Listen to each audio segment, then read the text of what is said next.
Salut, salut, j'espère que vous allez bien, que vous passez une magnifique journée.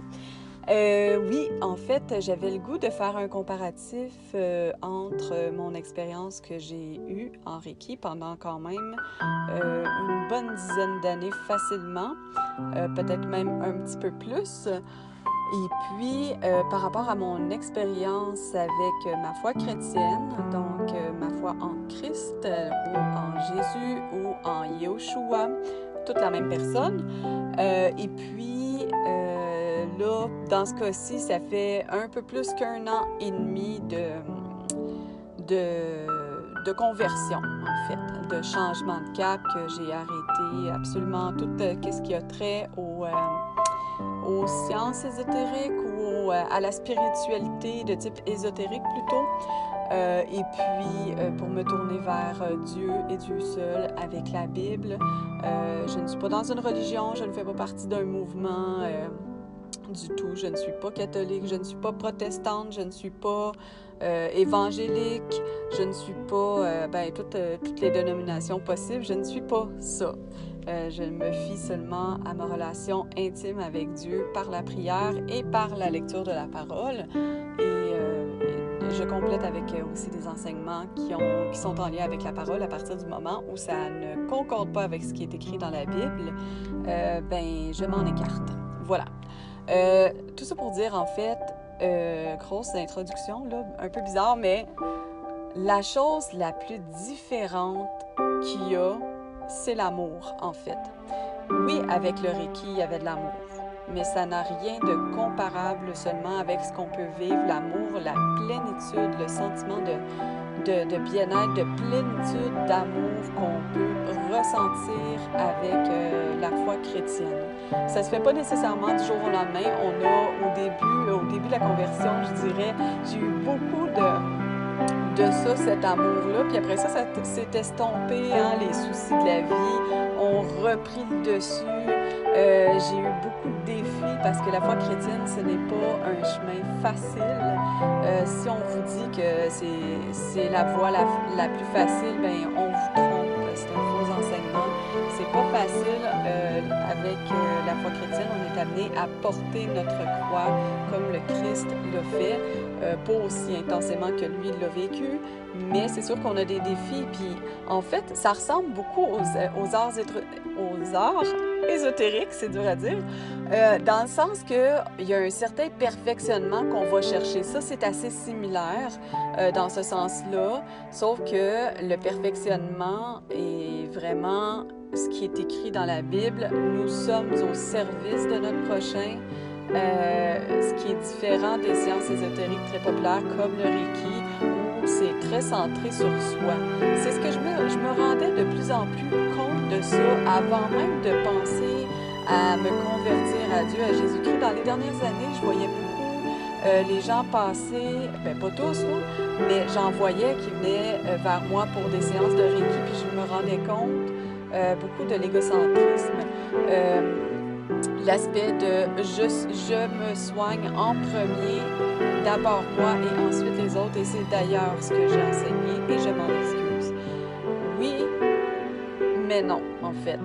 Avec la foi chrétienne, on voit les choses différemment. En fait, c'est Christ d'abord et avant tout. C'est servir Dieu, être au service de Dieu, se rendre disponible en tant comme si on était des outils pour lui, pour qu'il amène, pour qu'il puisse faire du bien aux gens autour de soi. Donc, c'est vraiment une vision davantage altruiste. Et ça change beaucoup de ce qu'on nous enseigne de façon très populaire là, maintenant avec ce que j'ai moi-même enseigné, l'aspect de d'abord soi et ensuite les autres, l'aspect de mettre son masque. J'ai tout le temps pris cet exemple-là, en fait, de avant, dans un avion, s'il y a des turbulences et tout, si les masques qui tombent et tout, c'est d'abord, on doit mettre notre masque à nous et ensuite le mettre aux autres. C'est sûr que, si on est dans le besoin, dans des gros besoins, c'est sûr qu'on est moins apte à aider, mais ultimement, en tant que chrétien, on apprend à mourir à soi-même et pour aider notre prochain, que ce soit quelqu'un qui est gentil envers nous ou quelqu'un qui n'est pas gentil envers nous. On ne va pas souhaiter le mal du tout aux gens qui nous font pas du bien. Pour plusieurs raisons, parce que tout le monde connaît ça. S'il te frappe sur la joue gauche, tends-lui la joue droite. Ça, on connaît tous ça. Souvent, on le caricaturise. Je suis désolée, hein, je suis dans un stationnement. Là, j'avais trop le goût de parler de ça. Là. Ça a l'air que ça fait beaucoup de bruit. Je ne sais pas si vous l'entendez. Bon, je suis désolée, ça me déconcentre. Voilà. Souvent, on le caricaturise, mais en fait, on en vient à ça. C'est des étapes, en fait, qu'on va vouloir se perfectionner pour notre vie actuelle ne compte plus vraiment. Mais ce qui est important, en fait, c'est notre espérance. Notre espérance, c'est la vie éternelle avec le Christ, avec le Seigneur. C'est pas les plaisirs de ce monde-ci. Ça ne nous empêche pas de pouvoir aimer la bonne bouffe de temps en temps, sans excès. Il y en a qui vont prendre un petit coup... non, je pense pas qu'un chrétien, en plus, en fait, puisse s'enivrer outre mesure, là, par contre, parce que ça dit dans la parole de fuir l'ivrognerie. Donc, quand on boit, qu'on est chaud d'ail, comme on dit en bon québécois, bien là, c'est qu'on est un petit peu dans l'ivrognerie, OK? On a dépassé un stade, mais la Bible n'interdit pas de boire. Moi, je bois plus parce que, bon, à cause de mon chemin de vie, ça pourrait être une chute pour moi, et chose que je ne veux pas. Donc, c'est ça. L'amour pour son prochain. Ça, c'est... Puis là, je sais qu'il y en a qui vont me dire, oui, mais le Reiki, puis ou toutes la spiritualité ésotérique va aussi vers l'amour pour son prochain, parce que c'était pour ça aussi que je faisais du Reiki, pour aider mon prochain. Mais je dirais qu'avec la foi chrétienne, ça va au-delà de ça. Ça va vraiment dans un certain altruisme qui est plus grand, plus profond que celui qu'on peut avoir dans le Reiki, même si je sais qu'il y en a qui sont peut-être des enfants de Dieu, qui sont encore dans le Reiki ou le bouddhisme et tout ça, puis qui ont le cœur qui s'en va vers ça. Ça, le Seigneur va aller vous chercher en temps et lieu. De toute façon, ça, j'ai une foi inébranlable là-dessus. Voilà. Aussi, l'amour qu'on peut ressentir pour le Christ. Ça, c'est quelque chose de particulier, en fait, qu'on n'a pas nécessairement. On va ressentir un amour, mais...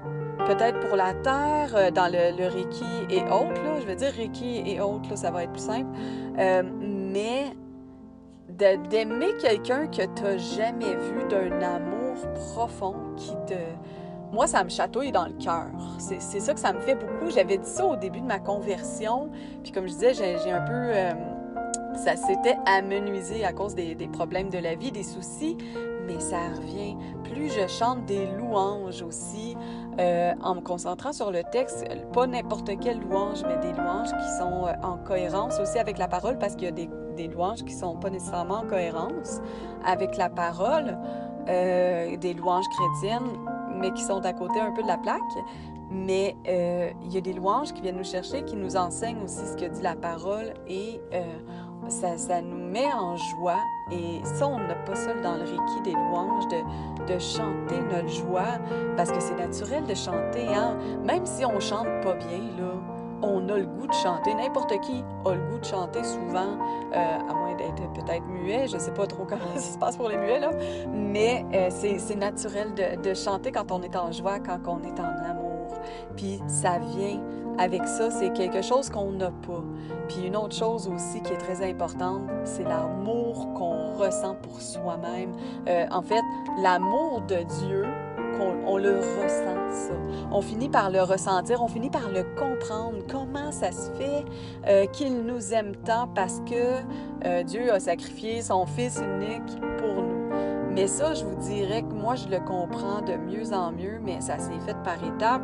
Puis même encore là, je sais que je suis à des petites bribes de toute la compréhension de l'amour qu'a Dieu pour moi, pour chacun de ses enfants, pas pour moi, on s'en fout de moi, là, c'est pas ça, mais pour chacun de ses enfants, il nous aime profondément au point d'avoir créé une alliance qui a fait en sorte qu'il a effacé tous nos péchés, tous nos manquements, toute notre méchanceté, parce que les humains, on sait être très méchants, on sait être très égoïste, égocentrique, on sait faire toutes sortes de perversions aussi. On est vraiment dans cette capacité-là de faire des choses qui déplaisent à Dieu. Mais malgré tout, il a fait, lui, un plan de sortie pour ses enfants, pour nous nettoyer de nos péchés et puis pour qu'il puisse nous pardonner. Puis on repart à zéro pour marcher dans une nouvelle vie. Donc, on parle de la nouvelle naissance à ce moment-là. Et c'est à partir de ce moment-là que les choses, on ne voit plus les choses de la même façon. Et c'est à partir de ce moment-là aussi graduellement, on va sentir de plus en plus l'amour que Dieu a pour nous, que nous, notre amour pour Dieu, et nous, notre amour pour notre prochain. Voilà. Ça, c'est une des grosses choses. Il y en aurait d'autres, fait que peut-être pour un prochain audio, parce que là, je trouve ça assez long, puis je suis allée d'être dans un stationnement. Et puis, je vous garde, c'est ça, il y a plusieurs choses qui sont différentes, intéressantes aussi, mais comme je disais, il y a des choses qui concordent aussi, qui se ressemblent. Voilà, prenez bien soin de vous. Je vous encourage à ouvrir votre esprit, à peut-être penser à une éventualité de voir est-ce que ça se pourrait que j'aie besoin de cet amour-là? Est-ce que ça se pourrait que, parce qu'il n'y a aucun humain qui pourra vous apporter l'amour que Dieu va vous apporter. Puis des fois, je vais continuer finalement, mais des fois, tu sais, je regarde ma vie passée, puis je regarde aussi les gens autour de moi. On a soit tous été, pour moi, c'est du passé par rapport à ça, mais on a tous passé par là de chercher l'amour, hein? Puis d'aller chercher chez des personnes autour de nous, que ce soit l'amour dans l'amitié, que ce soit de l'amour fraternel, que ce soit de l'amour amoureux, mais on n'est jamais comblé. Est-ce que vous avez été sur une durée de temps comblé d'amour, tu sais, de sentir cette plénitude-là? Je pense que c'est difficile d'atteindre ça sur du long terme. Oui, par des moments, on se sent tellement en amour, mettons, avec quelqu'un, on se sent comblé, mais il finit tout le temps par avoir des petites lacunes ici et là, des petits manquements, un petit vide qu'on essaye de combler, puis souvent, on essaye de combler avec des dépendances, hein? Moi, c'était l'alcool, il y en a que ça va être le jeu, il y en a que ça va être la cigarette, il y en a que ça va être le café, il y en a que ça va être de manger, il y en a que ça va être les sports extrêmes, il y en a que ça va être de se dépasser physiquement dans toutes sortes de domaines, il y en a que ça va être de s'enivrer puis de jouer, de mettre du piano toute la journée, sans cesse. C'est de travailler aussi, hein, travailler trop, hein. Je pense que c'est en train de devenir un mal du siècle, ça, trop travailler, parce que, on est contraint à le faire, parce que le coût de la vie n'a plus de sens. Fait que ça ira pas en s'améliorant, je ne crois pas. Mais c'est ça. Fait qu'on cherche tout le temps à combler, à remplir ce vide-là, à avoir une carrière, à être populaire, à être, tu sais, hein, vu de tous. On aime ça. On cherche l'amour de tout bord, tout côté, alors qu'il est avec Dieu seulement. Puis on se sent comblé. Puis quand on sent cet amour-là, on ne cherche plus ailleurs. Ça ne veut pas dire qu'on ne pourrait pas vivre une vie amoureuse non plus. Mais c'est ça, on finit par se sentir comblé. Et ça, c'est vraiment chouette, je vous le garantis. Voilà, je vous souhaite en fait, je demande au Seigneur, s'il te plaît, remplis toutes les personnes qui écoutent cette vidéo-là d'un amour incommensurable comme seul toi peux le faire, s'il te plaît. On en est choix. Remplis-les d'amour et montre-leur ta bienveillance, Seigneur. Montre-leur ta bonté, ta miséricorde. Et puis, bénis-les abondamment. Soyez bénis au nom de Jésus. Bye bye!